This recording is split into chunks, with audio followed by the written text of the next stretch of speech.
Quick 25ಗೆ ಸ್ವಾಗತ. ನಾನು ಅವಿನಾಶ್ ಶಿವನ್. ಈ ಕ್ಷಣದ 25 ಪ್ರಮುಖ ಸುದ್ದಿಗಳನ್ನು ಕ್ವಿಕ್ ಆಗಿ ನೋಡ್ಕೊಂಬರೋಣ. ಭವಾನಿ ಅವರನ್ನ ಅರೆಸ್ಟ್ ಮಾಡಬೇಕೆಂದು ಪೊಲೀಸರು ಹುಡುಕ್ತಿದ್ದಾರೆ ಅಂತ ಪರಮೇಶ್ವರ್ ಹೇಳಿದ್ದಾರೆ. ಈ ಬಗ್ಗೆ ಬೆಂಗಳೂರಿನಲ್ಲಿ ಮಾತನಾಡಿದ ಗೃಹ ಸಚಿವ, ಅವರು ಎಲ್ಲಿದ್ದಾರೋ ಗೊತ್ತಿಲ್ಲ, ಸಿಕ್ಕಿದ ತಕ್ಷಣ ಅರೆಸ್ಟ್ ಮಾಡ್ತಾರೆ. ಇದೆಲ್ಲ ಕಾನೂನು ಪ್ರಕಾರ ಆಗುತ್ತೆ, ಸರ್ಕಾರಕ್ಕೆ ಸವಾಲಿನ ಪ್ರಶ್ನೆ ಅಲ್ಲ ಅಂತ ಹೇಳಿದ್ದಾರೆ. ರೇವಣ್ಣಗೆ ಜಾಮೀನು ಪ್ರಶ್ನಿಸಿ ಎಸ್ಐಟಿ ಮೇಲ್ಮನವಿ ವಿಚಾರಕ್ಕೆ ಹೈಕೋರ್ಟ್ ರೇವಣ್ಣಗೆ ನೋಟಿಸ್ ನೀಡಿದೆ. ಹರದನಹಳ್ಳಿಯ ನಿವಾಸದಲ್ಲಿ ರೇವಣ್ಣಗೆ ಹೊಳೆನರಸೀಪುರ ಪಿಎಸ್ಐ ಅಜಯ್ ನೋಟಿಸ್ ನೀಡಿದ್ದಾರೆ. ನೋಟಿಸ್ ತಲುಪಿದ 5 ದಿನಗಳ ಒಳಗೆ ವಕೀಲರ ಮೂಲಕ ಕೋರ್ಟ್ಗೆ ಹಾಜರಾಗಲು ಸೂಚಿಸಲಾಗಿದೆ. ಪರಿಷತ್ ಚುನಾವಣೆಗೆ ಬಿಜೆಪಿ ಅಭ್ಯರ್ಥಿಗಳ ಪಟ್ಟಿಯನ್ನು ಪ್ರಕಟಿಸಿದೆ. C T Ravi, N Ravikumar, M G ಮುಳೆಗೆ ಟಿಕೆಟ್ ಘೋಷಣೆ ಮಾಡಲಾಗಿದೆ. ಜೂನ್ 13ರಂದು ನಡೆಯಲಿರುವಂತಹ ಪರಿಷತ್ ಚುನಾವಣೆಗೆ ಒಕ್ಕಲಿಗ, ಗಂಗಾಮತಸ್ಥ, ಮರಾಠ ಸಮುದಾಯಕ್ಕೆ ಟಿಕೆಟ್ ನೀಡಲಾಗಿದೆ.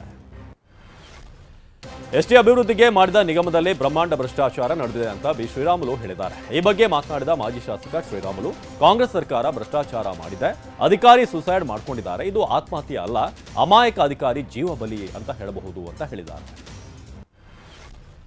ವಾಲ್ಮೀಕಿ ನಿಗಮ ಅಕ್ರಮ ಸಂಬಂಧ ಸಚಿವ ನಾಗೇಂದ್ರ ರಾಜೀನಾಮೆ ಪಡಿಬೇಕು ಅಂತ ಶೆಟ್ಟರ್ ಒತ್ತಾಯಿಸಿದ್ದಾರೆ. ಈ ಬಗ್ಗೆ ಹುಬ್ಬಳ್ಳಿಯಲ್ಲಿ ಮಾತನಾಡಿದ ಶೆಟ್ಟರ್, ಇದು ನಾಚಿಕೆ ಇಲ್ಲದ ಸರ್ಕಾರ ಅಂತ ಕಿಡಿಕಾರಿದ್ದಾರೆ. ವಾಲ್ಮೀಕಿ ನಿಗಮ ಅಕ್ರಮ ಸಂಬಂಧ ಸಚಿವರು ರಾಜೀನಾಮೆ ನೀಡಿಲ್ಲ ಅಂತ ಜೋಶಿ ವಾಗ್ದಾಳಿ ನಡೆಸಿದ್ದಾರೆ. ಈ ಬಗ್ಗೆ ಹುಬ್ಬಳ್ಳಿಯಲ್ಲಿ ಪ್ರತಿಕ್ರಿಯಿಸಿದ ಜೋಶಿ, ಈ ಅಕ್ರಮದಲ್ಲಿ ಮುಖ್ಯಮಂತ್ರಿ ಸೇರಿ ಎಲ್ಲರೂ ಸಹ ಭಾಗಿಯಾಗಿದ್ದಾರೆ, ಮೊದಲು ನಾಗೇಂದ್ರರನ್ನ ಬಂಧಿಸಬೇಕು ಅಂತ ಒತ್ತಾಯಿಸಿದ್ದಾರೆ. ಎಕ್ಸಿಟ್ ಪೋಲ್ ವಿಶ್ವಕ್ಕೆ ದೊಡ್ಡ ಸಂದೇಶ ಕೊಟ್ಟಿದೆ ಅಂತ ಶಾಸಕ ಅಶ್ವಥ್ ನಾರಾಯಣ್ ಹೇಳಿದ್ದಾರೆ. ಈ ಬಗ್ಗೆ ಬೆಂಗಳೂರಲ್ಲಿ ಪ್ರತಿಕ್ರಿಯಿಸಿದ ಅಶ್ವಥ್, ಒಂದು ರಾಷ್ಟ್ರೀಯ ಪಕ್ಷಕ್ಕೆ 50% ಮತ ಸಿಕ್ಕಿರುವುದು ಇತಿಹಾಸ, ಇಷ್ಟು ಮತ ನೆಹರು, ಇಂದಿರಾ ಅವರಿಗೂ ಕೂಡ ಸಿಕ್ಕಿರಲಿಲ್ಲ, ನಮ್ಮ ಮೇಲೆ ಜನರಿಗೆ ವಿಶ್ವಾಸ ವೃದ್ಧಿ ಆಗ್ತಾ ಇದೆ ಅಂತ ಹೇಳಿದ್ದಾರೆ.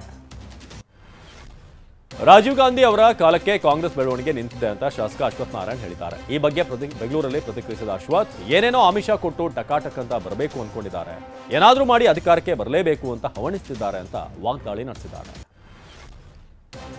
ಮೋದಿ 3ನೇ ಬಾರಿ ಪ್ರಧಾನಿ ಅನ್ನೋದು ಜನರ ಆಶಯವಾಗಿತ್ತು ಅಂತ ಮಾಜಿ ಸಿಎಂ ಶೆಟ್ಟರ್ ಹೇಳಿದ್ದಾರೆ.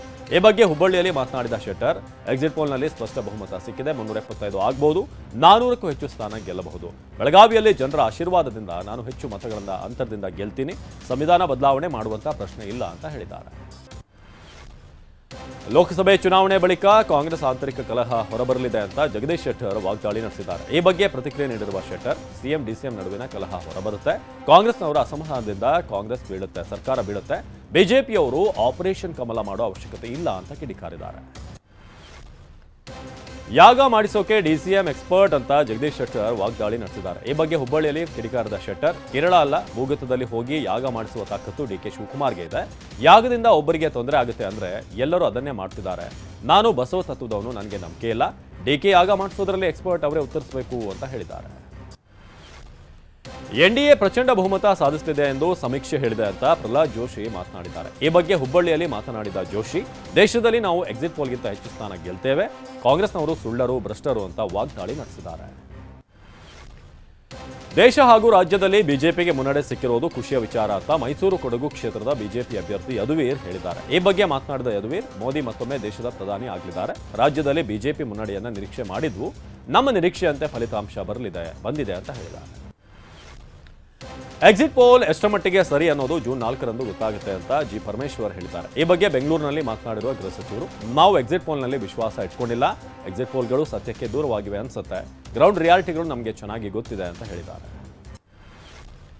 ಕರ್ನಾಟಕದಲ್ಲಿ ನಮ್ಮ ಆಂತರಿಕ ಸರ್ವೆ ಪ್ರಕಾರ 17ರಿಂದ 18 ಸ್ಥಾನ ಬರುತ್ತೆ ಅಂತ ಹೇಳಿ ಜಿ ಪರಮೇಶ್ವರ್ ಹೇಳಿದ್ದಾರೆ. ಈ ಬಗ್ಗೆ ಬೆಂಗಳೂರಿನಲ್ಲಿ ಪ್ರತಿಕ್ರಿಯೆ ನೀಡಿರುವ ಪರಮೇಶ್ವರ್, ಕೇಂದ್ರದಲ್ಲಿ ಹೆಚ್ಚು ಸೀಟುಗಳು ನಮಗೆ ಬರುತ್ತೆ ಅನ್ನೋ ವಿಶ್ವಾಸ ಇದೆ, ಎಕ್ಸಿಟ್ ಪೋಲ್ನಲ್ಲಿ ಕೊಟ್ಟಿರುವಂತಹ ಸಂಖ್ಯೆಗಳು ಸತ್ಯಕ್ಕೆ ಹತ್ತಿರವಾಗಿಲ್ಲ, ನಮ್ಮ ಆಂತರಿಕ ಸಮೀಕ್ಷೆಯಲ್ಲಿ ನಾವೇ ಮುಂದೆ ಇದ್ದೇವೆ ಅಂತ ಹೇಳಿದ್ದಾರೆ. ಲೋಕಸಭಾ ಫಲಿತಾಂಶಕ್ಕೆ ಕೌಂಟ್ ಡೌನ್ ಶುರುವಾಗಿದೆ. ಧಾರವಾಡ ಕ್ಷೇತ್ರದ ಮತ ಎಣಿಕೆ ಕೇಂದ್ರದ ಸುತ್ತಲೂ ಕೂಡ ನಿಷೇಧಾಜ್ಞೆ ಜಾರಿಯಾಗಿದೆ. ಧಾರವಾಡದ ಕೃಷಿ ವಿವಿ 200 ಮೀಟರ್ ಸುತ್ತಲೂ ಕೂಡ ಇಂದಿನಿಂದ ಜೂನ್ 5ರ ಸಂಜೆ 6ರವರೆಗೆ ಪ್ರತಿಬಂಧ ಆಜ್ಞೆಯಲ್ಲಿ ಜಾರಿಗೊಳಿಸಲಾಗಿದೆ. ಧಾರವಾಡ ಡಿಸಿ ದಿವ್ಯಪ್ರಭು ಆದೇಶ ಹೊರಡಿಸಿದ್ದಾರೆ. ಲೋಕಸಭಾ ಚುನಾವಣೆ ಫಲಿತಾಂಶಕ್ಕೆ ಕೌಂಟ್ ಡೌನ್ ಶುರುವಾಗಿದೆ. ಸ್ಟ್ರಾಂಗ್ ರೂಮ್ಗೆ ಭೇಟಿ ನೀಡಿ ಬಿಬಿಎಂಪಿ ಮುಖ್ಯ ಆಯುಕ್ತ ಹಾಗೂ ಜಿಲ್ಲಾ ಚುನಾವಣಾಧಿಕಾರಿ ತುಷಾರ್ ಗಿರಿನಾಥ್ ಪರಿಶೀಲನೆ ನಡೆಸಿದ್ದಾರೆ. ಮೌಂಟ್ ಕಾರ್ಮೆಲ್ ಸ್ಟ್ರಾಂಗ್ ರೂಮ್ಗೆ ಭೇಟಿ ನೀಡಿ ಭದ್ರತೆ ಮತ್ತು ಕೌಂಟಿಂಗ್ ಸಿದ್ಧತೆ ಬಗ್ಗೆ ಪರಿಶೀಲಿಸಿದ್ದಾರೆ. ಮನೆಯಲ್ಲಿ ಗಾಂಜಾ ಬೆಳೆದಿದ್ದ ಕರಿಬಸಪ್ಪ ಎನ್ನುವರನ್ನ ಅರೆಸ್ಟ್ ಮಾಡಲಾಗಿದೆ. ಚಿತ್ರದುರ್ಗದ ಕರುವಿನಕಟ್ಟೆ ವೃತ್ತದ ಬಳಿಯ ಮನೆಗೆ ಖಚಿತ ಮಾಹಿತಿ ಆಧರಿಸಿ ದಾಳಿ ನಡೆಸಿದ್ದ ಸಿಎನ್ ಠಾಣೆ ಪೊಲೀಸರು ಗಾಂಜಾ ಬೆಳೆದಿದ್ದ ಕರಿಬಸಪ್ಪನನ್ನ ಬಂಧಿಸಿದ್ದಾರೆ. ರಸ್ತೆ ಮಧ್ಯೆ ಸಾರಿಗೆ ಬಸ್ ಕೆಟ್ಟು ನಿಂತಿದ್ದು ಪ್ರಯಾಣಿಕರು ಪರದಾಡಿದ್ರು. ಯಾದಗಿರಿಯಿಂದ ಸೇಡಂಗೆ ಹೊರಟಿದ್ದ ಬಸ್ ಹತ್ತಿಕುಣಿ ಕ್ರಾಸ್ ಬಳಿ ಕೈಕೊಟ್ಟಿದೆ. ಬೇರೊಂದು ಬಸ್ಗಾಗಿ ಕಾದು ಸುಸ್ತಾಗಿದ್ದ ಪ್ರಯಾಣಿಕರಿಗೆ ಬೇರೊಂದು ಬಸ್ ವ್ಯವಸ್ಥೆ ಮಾಡಿ ಕಳಿಸಿದ್ದಾರೆ. 2,000 ಲಂಚ ಪಡೆಯುವಾಗ ಕಾನ್ಸ್ಟೇಬಲ್ ಲೋಕಾಯುಕ್ತ ಬಲೆಗೆ ಬಿದ್ದಿದ್ದಾನೆ. ದಾವಣಗೆರೆ ಬಡಾವಣೆ ಠಾಣೆಯ ಕಾನ್ಸ್ಟೇಬಲ್ ಹನುಮಂತಪ್ಪ ಚೆಕ್ ಬೌನ್ಸ್ ಕೇಸ್ನಲ್ಲಿ ವಾರೆಂಟ್ ಜಾರಿಗೆ ಲಂಚ ಪಡೆಯುತ್ತಿದ್ದಾಗ ತಗಲಾಕೊಂಡಿದ್ದಾನೆ. ಸರಸ್ವತಿ ನಗರದ ನಿವಾಸಿ ಲಕ್ಕಪ್ಪ ಎನ್ನುವವರ ಬಳಿ ತಾರಿದ್ದವನ್ಗೆ ವಾರೆಂಟ್ ಜಾರಿ ಮಾಡಲು ಫೋನ್ ಪೇ ಮೂಲಕ ಲಂಚ ಸ್ವೀಕರಿಸುತ್ತಿದ್ದಾಗ ಸಿಕ್ಕಿಬಿದ್ದಿದ್ದಾನೆ.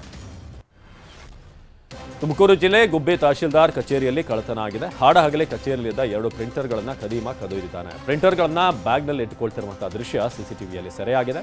ಸಾರ್ವಜನಿಕರ ಸೋಗಿನಲ್ಲಿ ತಹಶೀಲ್ದಾರ್ ಕಚೇರಿಗೆ ತೆರಳಿ ಶಿರಸ್ತೇದಾರ್ ವಿಭಾಗದಲ್ಲಿದ್ದ 2 ಪ್ರಿಂಟರ್ಗಳನ್ನು ಕದ್ದು ಪರಾರಿಯಾಗಿದ್ದಾನೆ. ಕಳ್ಳರನ್ನ ಬಂಧಿಸಿದ ಪೊಲೀಸರ ವಿರುದ್ಧ ಜನರು ಆಕ್ರೋಶ ವ್ಯಕ್ತಪಡಿಸಿದ್ದಾರೆ.